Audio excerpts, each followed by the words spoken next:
Hi guys, welcome back to Marvel Contest of Champions. This video is going on the 1st of March. I really wanted to get this done last night, but I think it was like 11 PM in the UK when this information landed, and then I was like, oh, I've got to get to bed, I've got to go to work. So this is from the forum, and this comes courtesy of Kabam DK. So there's a big build up and blah blah blah. The game's afoot. So the big thing. The rules of the contest bow and crack under the weight of the most intense cosmic struggle the battle realm has ever seen. Brothers by circumstance, enemies by misfortune, these two elders have brought their quarrel to the battle realm in earnest, and only one can rule the contest. Will you participate in their cosmic game? Will you help bring stability to the battle realm? Good build up. I know if this MCOC gig doesn't work out, then I can always be a full-time voiceover artist, but apart from that, it looks very exciting. I get a feeling that the way they've teed this up, it's not going to be as easy as it's going to be. There's some buffs that are going to favor certain aspects of the game really difficult, and you're going to have to really mix up your characters. And I think that's the point that Kabam are trying to make with Act 5, and also the nerfs to our favourite champions and the way that we do crit chance and all that stuff. It's just to make sure that we use a plethora, a smorgasbord selection of different champions, to kind of put it shortly. So, how long does it last for? No, it goes on forever and ever. Lovely. It's going to be a wing-ding of an affair. Are you increasing the level and energy cap? Not for Act 5. The main reason behind this is that all our existing and in-development content is very precisely tuned around the current amount of available mastery points and maximum energy values. Gold and XP in Act 5 are the exact same as Act 4. Don't fret, there's plenty of awesome rewards to get in Act 5 that we'll know you'll love. Hopefully that is correct. How hard is Act 5? We can't say overall, since we've not done it yet. Oh, since we're not done yet.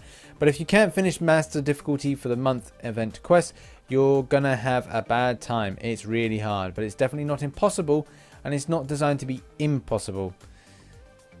And even if it was, we'll know you folks could do it, considering how many of you have beat Labyrinth of Legends. Yeah, but that's like putting point across that the people using certain characters for Labyrinth of Legends, and the extent of like units being put into it, like what are they suggesting? Like, oh, it's alright if you just have like 12,000 units and you use just a 5-star Star-Lord at certain kind of like unlocked ability. You'll be absolutely fine.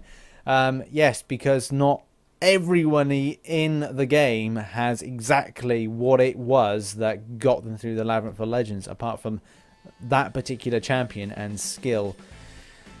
So yeah, you've got the skill aspect, you don't need the champions for it. That's a big kind of like point there. Keep in mind, Chapter 1 of Act 5 was created and tested alongside the 12.0 update, so it's in tuned and designed with the new champion updates in mind. Really? So did they use a 400 combo applicable to signature ability Star-Lord at 5-star? What did they use? That would be the question. What did they use for Act 5 when they were developing that? I really want to know. Maybe we should find out. Just going to put it to the test. I'm not saying that, you know, any kind of criticism of that. I just would like to know what champions they use, because then we could find out, and then we could not blab about it being a god tier. You know what I mean? Did you guys add any new buffs? Oh, there's new buffs. It's like, even if like flat, spiked armor, flat tires, like all that kind of like safeguard. If that wasn't bad enough, right? They've given them more stuff, but it's not the end of the world. It could be seen as the end of the world, but I do say you have to kind of fight more. That would be great. Fly away from it. Fight more carefully, and that is the big point. Flare, breakthrough, life transfer, burden of might, power focus, brute force, kinetic instigator. There's loads of decent ones in there against the bosses. I would, do you know what I really would like is if you get some new like boosts, and we can get like some boosts to kind of fight this. A regen boost or a synergy boost, something that's going to like help out players that won't make a mistake. Is this game mode designed for people that, you know, I'm the type of person that I make a mistake, okay? And because it's reaching these end game stuff, if you make a mistake, it punishes you greatly for making it. And I really hope that's not the case, because then obviously then it forces us down a road where we have to then use loads of revives and kind of health potions and things like that. So it will be interesting to see. You know, like I said, hopefully don't make any mistakes and you won't get punished. But that being said, let's have a quick look. So Flare, you have a 300% attack boost. You'll degenerate for 100% of your maxed health over 60 seconds.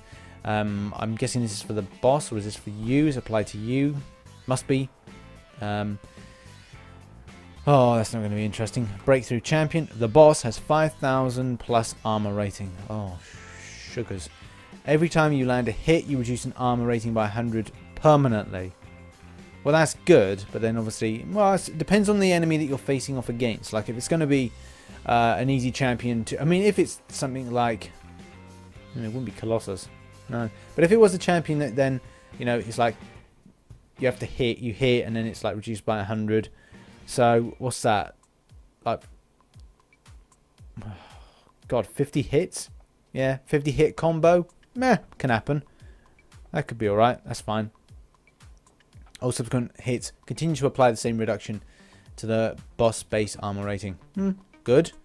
Just got to stay alive that amount of time. Depending, you know, is their attack going to be good enough? If you take one hit, is this going to mean that you're going to be in a very bad position? So keep your distance, hit, keep your distance, keep your distance, hit, and then evade specials. Kind of obvious. Life transfer, you degenerate 2% of your max health per second. You steal 125% of the damage you deal as health. That could be helpful. Experience is affected by class relationships. See, life transfer, if that was a permanent boost that you could get, that would be alright. Burden of Might. Every time you gain a buff, you lose 25% of your max power. You also get a 15% reduction to power gain to every buff currently active on you. Okay. This is not Phoenix. Oh, don't use Phoenix in it. I'm beginning to really like Phoenix. Phoenix with 7 Furies will have a 100% reduction in power gain. This doesn't affect power sources like power gain, only the power gain from being hit or hitting an opponent. For example, Mordo will still get his power gain, but maybe Mordo will be more effective. Like I'm glad he's entered the crystals.